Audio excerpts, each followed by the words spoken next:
Alors, vous vous intéressez ce matin aux gagnants et aux perdants en immobilier de l'après-Covid-19. On peut vraiment, Stéphane, distinguer des gagnants et des perdants? Alors, des gagnants, des perdants, en tout cas ceux pour qui ça va être plus compliqué sur le court terme, le moyen terme, et puis ceux peut-être qui devraient mieux s'en sortir, en tout cas qui devraient mieux passer cette vague, cette crise, certainement.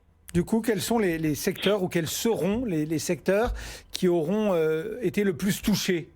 Alors, le premier secteur, bon, il y a déjà pas mal d'intervenants qui en ont parlé sur votre antenne, ça tombe sous le sens, c'est l'immobilier tertiaire, l'immobilier de bureau, l'immobilier commercial, et donc la représentation pour le grand public, c'est les SCPI, bien entendu, les SCPI bureau commerce, alors qui sort d'années exceptionnelles, avec l'année dernière plus de 8 milliards de fonds collectés pour les CPI, et notamment de rendement. Donc on a vécu de très très belles années, mais effectivement on voit bien arriver effectivement des décalages, voire des annulations de loyers, certainement aussi des défaillances d'entreprises, certainement aussi des renégociations de loyers à la baisse, des difficultés de trouver de nouveaux locataires dans un contexte morose, et sans compter bien sûr les changements peut-être de fond, notamment le développement du télétravail qui va rebattre un petit peu la carte des espaces de bureau peut-être dont on aura besoin demain.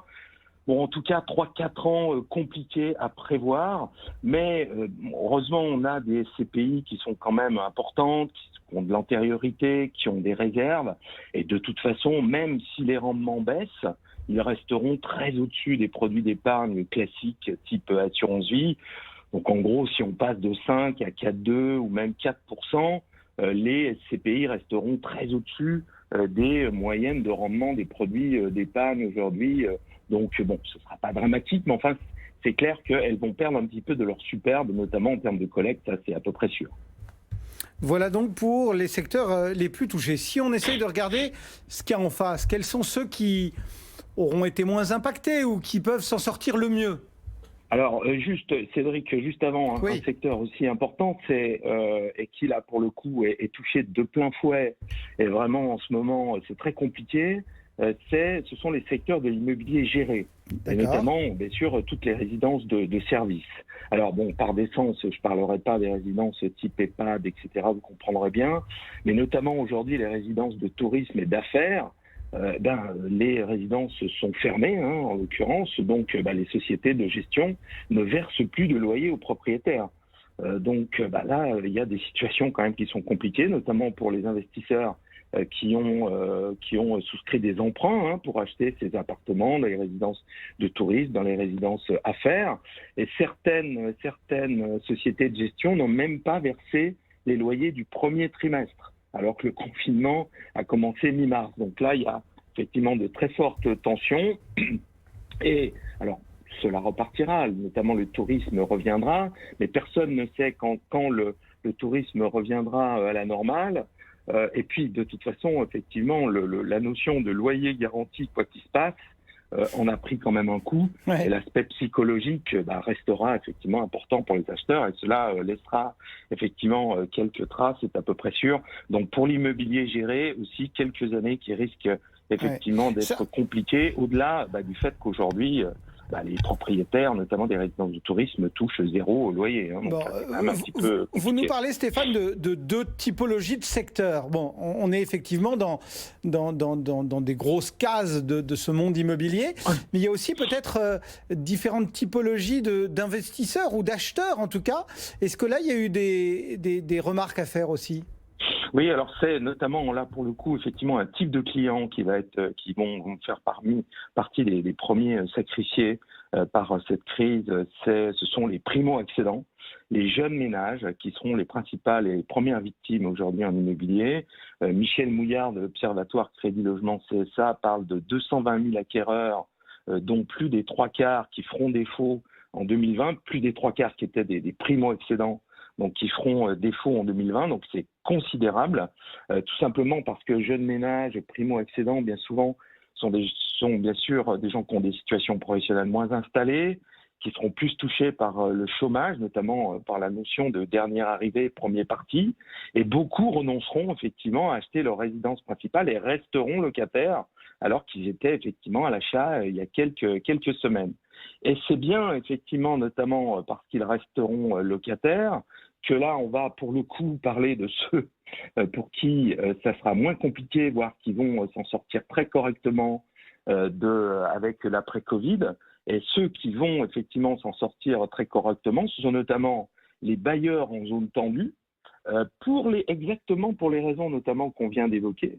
Parce que les peut-être 150 000 ou 160 000 jeunes ménages qui ne deviendront pas propriétaires, eh bien, ne libéreront pas un bien locatif, ils resteront dans leur appartement en location, et cela rajoutera de la tension à la tension, puisque sur les secteurs qui étaient déjà en déséquilibre, le fait qu'il y ait des dizaines de milliers, des centaines de milliers de ménages qui ne deviennent pas propriétaires, ne libèrent pas leurs biens locatifs, ça va encore rajouter de la tension. Quand vous rajoutez en plus le fait que les ventes aujourd'hui, la création de nouveaux logements est considérablement ralentie parce que les ventes sont à zéro, les actes sont reportés, les chantiers sont stoppés, les permis sont reportés au calendrier avec les élections municipales reportées, ça risque de coincer encore plus aujourd'hui.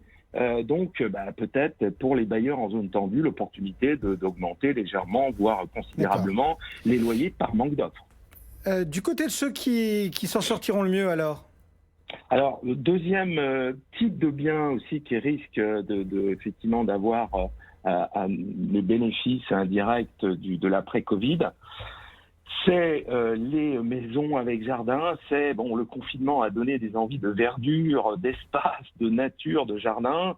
Et bien sûr, les maisons avec jardin en deuxième et troisième couronne des grandes métropoles, mais encore plus, à mon avis, les campagnes, carrément les secteurs ruraux, mais uniquement ceux rapidement reliés aux grandes villes, notamment en TGV, ont une carte à jouer. Pour des résidences secondaires, mais surtout pour des résidences semi-principales, avec 3 jours pour travailler dans la grande ville et 4 jours à la campagne, avec le week-end bien sûr, et puis le lundi et le vendredi en télétravail, ce que je fais par exemple moi à titre personnel depuis plus de 10 ans. Par exemple, parce qu'il faut savoir de quoi on parle, quelques prix en comparaison, par exemple dans le Vendômois que je connais bien, ou dans la Sarthe, à côté du Mans, à 58 minutes de Paris, ou Vendôme sur la ligne de Bordeaux à 42 minutes de Paris-Montparnasse TGV. Pour le prix d'une studette à Paris, c'est-à-dire 120 130 000 euros sur ces secteurs, vous avez une jolie maison de 100 mètres carrés avec 1000 mètres carrés de terrain. Pour le prix d'un studio, 250 300 000 euros, vous avez une maison bourgeoise de 200 mètres carrés sans travaux, avec 5000 mètres carrés de terrain. Et pour le prix d'un T2 à 450 500 000, là, vous avez une maison de maître de 300 mètres carrés avec un parc de plusieurs hectares, piscine, tennis, etc. Chacun n'a pas forcément le cœur à s'occuper de tout ça. Oui, bien sûr, bien sûr. Ça demande aussi un petit peu de boulot. Mais enfin, en considérant qu'effectivement, si par exemple vous êtes propriétaire ou vous réfléchissez à acheter un T3, un T4 à Paris, avec ce budget-là, vous pouvez à la fois acheter un studio à Paris pour les 2 ou 3 jours par semaine, vous allez être in situ, et une très belle maison à la campagne. Donc ça risque d'en faire réfléchir effectivement quelques-uns. On suivra tout ça effectivement avec intérêt. Une dernière catégorie rapidement, parce qu'on est un peu pris par le temps. Oui, alors une dernière catégorie, il y a un grand débat actuellement sur inflation par inflation. Donc la dernière catégorie pourrait être avantagée, ça pourrait être tous les emprunteurs qui ont emprunté à très bas taux depuis quelques années, depuis 2-3 ans, et puis ceux qui pourraient emprunter à nouveau. Alors il y a effectivement un grand débat, il y a les pour, il y a les contre. Ce matin, Patrick Artus encore croyait plutôt à l'inflation.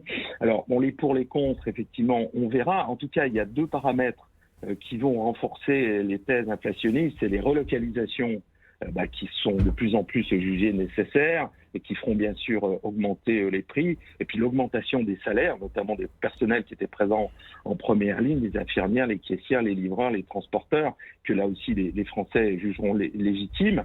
Et effectivement, comme on le sait, l'inflation n'est bonne pour personne, sauf pour les emprunteurs immobiliers, qui voient leur charge petit à petit baisser d'année en année, alors que les prix augmentent, donc l'immobilier augmente, les loyers augmentent, les salaires augmentent, mais la charge de remboursement reste la même. Donc ce sera, si la thèse inflationniste se vérifie, effectivement, peut-être là pour le coup, une bonne nouvelle pour tous les emprunteurs en immobilier.